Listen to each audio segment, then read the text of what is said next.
بسم اللہ الرحمن الرحیم۔ ناصر صاحب ابو ظہبی سے پوچھتے ہیں کیا لوڈو کھیلنا جائز ہے، کیونکہ میں نے سنا ہے کہ نبی کریم صلی اللہ علیہ وسلم نے اس طرح کے گیمز کھیلنے سے منع فرمایا ہے۔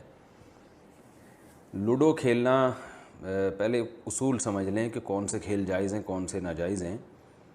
کھیل جو کھیلا جاتا ہے اس کا بنیادی مقصد ہے ذہنی تفریح،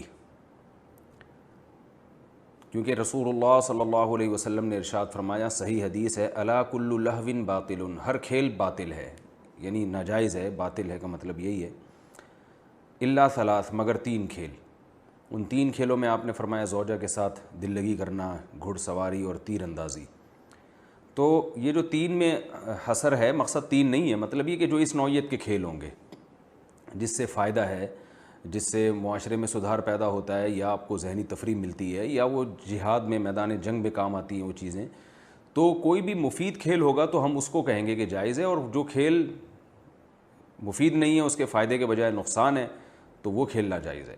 اب اسی پر تمام کھیلوں کو پرکھ لینا چاہیے۔ میں نے بتایا کہ کھیل کا مقصد ہوتا ہے کہ اہم کاموں سے انسان تھکتا ہے تو ایسی تفریح کے کام کرتا ہے جس سے ذہن کو تازگی ملے۔ تو ایسے کھیل جس میں ذہن کو تازگی ملنے کے بجائے ذہن تھک رہا ہو اس میں آپ کا، جیسے شطرنج ہے، اس میں آپ کا دماغ تھک جاتا ہے، یعنی شطرنج کھیلنے کے بعد آپ کسی اور کام کے قابل آپ کا دماغ کم از کم کئی گھنٹوں تک نہیں رہتا، کیونکہ اتنا زیادہ اس میں دماغ استعمال ہوتا ہے۔ تو دماغ کا تو کام یہ تھا کہ اسے یعنی تفریح پہنچا کے پھر آپ مفید کاموں میں دماغ جیسی اہم نعمت کو آپ خرچ کریں۔ آپ نے دماغ جیسی اہم نعمت ہی ایک ایسے کھیل میں خرچ کر دی جس میں آپ کا دماغ تھک چکا ہے اور وہ اب اہم کاموں کے قابل نہیں رہا، تو وہ کھیل کے مقصد ہی کے خلاف ہے۔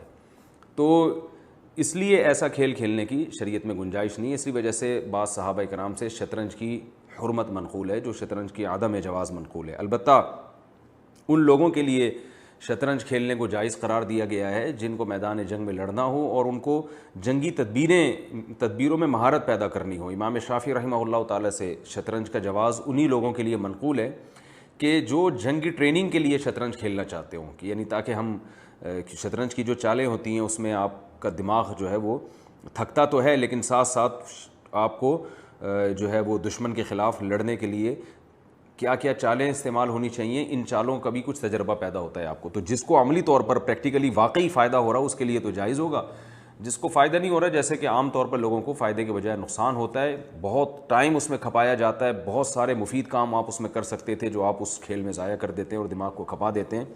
تو شطرنج یا اس سے ملتے جلتے ہوئے کھیل جس میں دماغ تھکتا ہے وہ ناجائز ہیں۔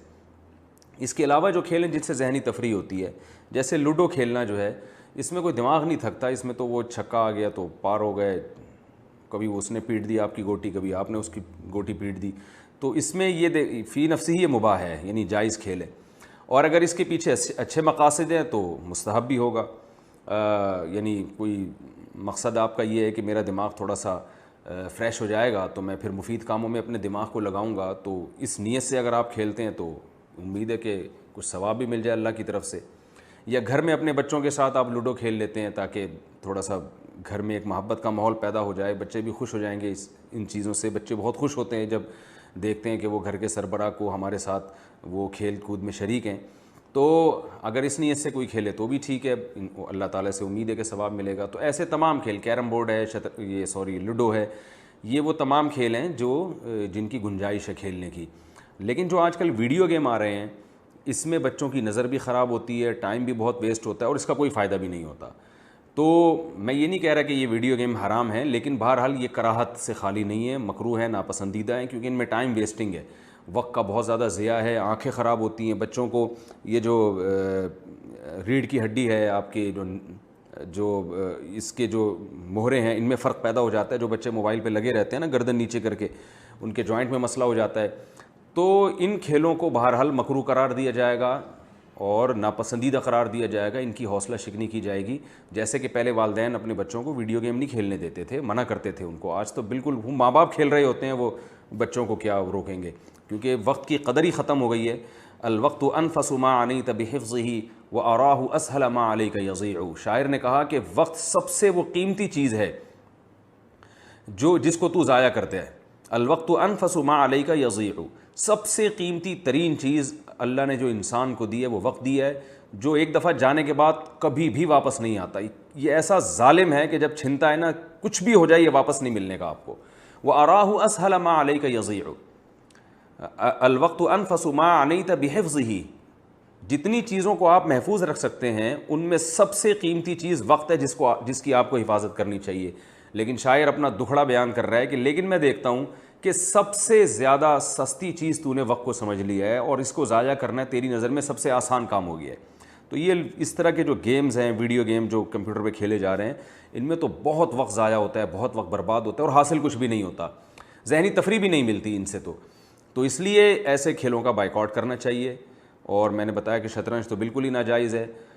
تو ہاں یہ لوڈو وغیرہ میں ذہنی تفریح ہوتی ہے تھوڑی دیر کے لیے بچوں کے ساتھ، اگر آپ کھیل لیں، دوست احباب کی کوئی محفل لگ جائے وقتی طور پر، تو ذہنی تفریح کا سبب بن جاتی ہیں یہ چیزیں، اور اس میں بہت زیادہ انہماک بھی نہیں ہوتا.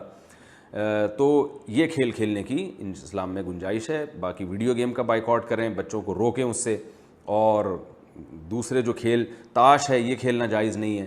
جوا لگا کے کھیلنا وہ کسی صورت میں جائز نہیں ہے، چاہے وہ جائز کام بھی ہو، لیکن جوئے کی صورت میں وہ حرام ہو جائے گا، ناجائز ہو جائے گا. تو یہ کھیل کے بارے میں. اسی طرح وہ کھیل جس میں جسمانی تفریح ہوتی ہے، یعنی جسم آپ کا تھکتا ہے اور اس بیس پہ ذہنی تفریح ہوتی ہے، وہ تو بہت ہی مفید کھیل ہیں.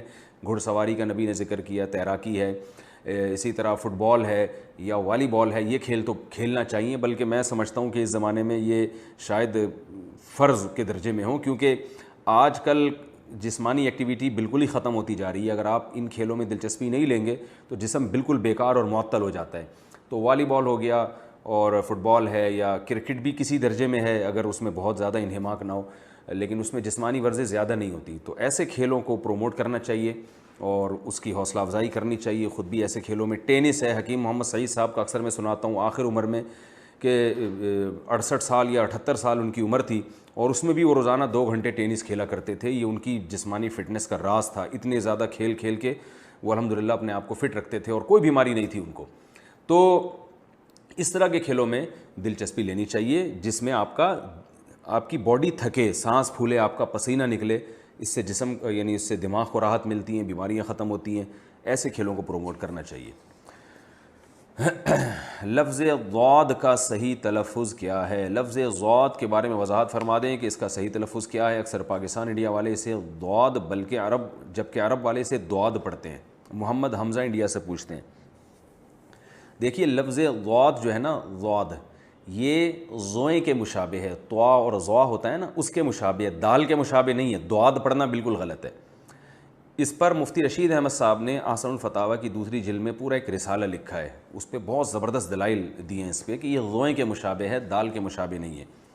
اور میں ان دلائل میں ایک چھوٹی سی دلیل بس بیان کر دیتا ہوں کہ سورہ قیامہ میں جو آیت ہے وجوہ یومئذ ناظرہ الی ربہا ناظرہ، تو یہاں قرآن میں ناظرہ اور ناظرہ 2 لفظ استعمال ہوئے ہیں، جو ایک بلاغت کا ایک اصول ہے، ضابطہ ہے کہ ایک جیسے مشابہ لفظ جیسے یعنی آخر کلمہ جو ہے نا ایک جیسے الفاظ سے ختم ہو رہا ہے. تو یہاں فقہاء نے لکھا ہے کہ اگر کسی نے وجوہ یومئذ ناظرہ کو ناظرہ پڑھ دیا، زوئیں پڑھ دیا، تو بھی نماز ادا ہو جائے گی. حالانکہ یہ ضاد کو مکمل اس نے چینج کر دیا ہے، لیکن اس لیے ہو جائے گی کہ زوئیں اور ضاد ایک دوسرے سے ملتے جلتے ہیں.